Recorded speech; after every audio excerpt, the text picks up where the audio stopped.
Hello అండి, నేను మీ Shirisha Vanapalli. Welcome back to Vanapalli's kitchen. ఈరోజు మన ఛానల్లో కొబ్బరి లడ్డూని ఎలా చేసుకోవాలో చూద్దాం. నేను చెప్పిన విధంగా ఒకసారి ఈ కొబ్బరి లడ్డూని చేసి చూడండి. చాలా అంటే చాలా టేస్టీగా ఉంటాయి. 15 నుంచి 20 రోజుల పాటు అసలు గట్టిగా అవ్వకుండా చాలా సాఫ్ట్గా ఉంటాయి. ముందుగా ఈ రెసిపీ కోసం బాగా ముదురుగా ఉన్న కొబ్బరికాయలను తీసుకోవాలండి. ఈ రెసిపీ కోసం నేను ఇక్కడ 4 కొబ్బరికాయలను తీసుకున్నాను. 4 కొబ్బరికాయలని కూడా కొంచెం ఇలా తురుముకొని పక్కన పెట్టుకోవాలి. ముదురువే తీసుకోండి, లేతవి అసలు తీసుకోకండి. లేతవి తీసుకుంటే అంత బాగోదు. ఇప్పుడు స్టవ్ పైన ఏదైనా ఒక కడాయి పెట్టుకొని మనం తురుముకున్న కొబ్బరికాయలు తురుముంది కదా, దాని అంతటిని కూడా ఇలా వేసుకోవాలి. అలాగే దీంట్లోకి నేను 1/2 kg దాకా బెల్లం వేసుకున్నాను. మీరు కనుక స్వీట్ కొంచెం ఎక్కువగా తినే వాళ్ళైతే ఇంకొక 1/2 kg దాకా బెల్లం యాడ్ చేసుకోవచ్చు. ఇలాగే కాకుండా మీరు కావాలనుకుంటే సగం షుగర్ ఇంకా సగం బెల్లం కూడా వేసుకొని చేసుకోవచ్చు. లేదా కంప్లీట్గా షుగర్ కూడా వేసుకొని మీరు ఈ కొబ్బరి ఉండలు అనేవి చేసుకోవచ్చు అండి. మీరు నా ఛానల్ని ఇదే మొదటిసారిగా చూస్తున్నట్లయితే ప్లీజ్ లైక్ చేయండి ఈ వీడియోని. మీరు ఈ వీడియోని కనుక లైక్ చేస్తే మరి కొంతమందికి ఈ వీడియో రీచ్ అవుతుంది. అలాగే వీడియో నచ్చితే కనుక ప్లీజ్ సబ్స్క్రైబ్ చేయడం మాత్రం మర్చిపోకండి. స్టవ్ని బాగా లో ఫ్లేమ్లో పెట్టుకోవాలండి. ఇది ఇలాగా కొంచెం కలుపుకుంటూ ఫ్రై చేసుకోవాలి.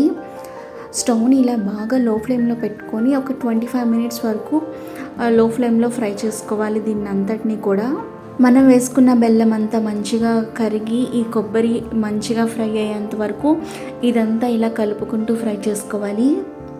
స్టవ్ని మాత్రం బాగా లో ఫ్లేమ్లో పెట్టుకొని చేసుకోవాలండి. లేకపోతే అడుగున ఈ కొబ్బరి కదా త్వరగా మాడిపోతుంది.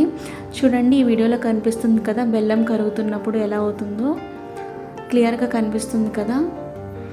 ఇలా కరిగిన బెల్లాన్ని మొత్తం గరిటెతో ఇలా మొత్తం కొబ్బరిలో అంతా కలిసేలా కలుపుతూ ఉండాలి ఈ రెసిపీ అయ్యేంత వరకు కూడా. ఇలా ఇదంతా మంచిగా ఫ్రై అవుతున్నప్పుడు దీంట్లోకి మనం 4 ఇలాచీలను తీసుకొని కొంచెం కచ్చాబిచ్చగా దంచుకోవాలండి. ఇలా దంచుకున్న దాన్ని ఈ కొబ్బరి ఉంది కదా దీనిపైన ఇలా వేసుకొని మళ్ళీ ఇదంతా బాగా కలిసేలా కలుపుకొని మరి ఒక 2 నిమిషాల పాటు ఫ్రై చేసుకోవాలి. మీకు ఇదంతా ఫ్రై అవుతున్నప్పుడే మంచి స్మెల్ వస్తూ ఉంటుంది. ఇలాచీ వేసుకున్న తర్వాత కూడా ఒక 2 నిమిషాలు ఫ్రై చేసుకుంటే సరిపోతుంది. మరి ఎక్కువసేపు ఫ్రై చేయాల్సిన అవసరం లేదు.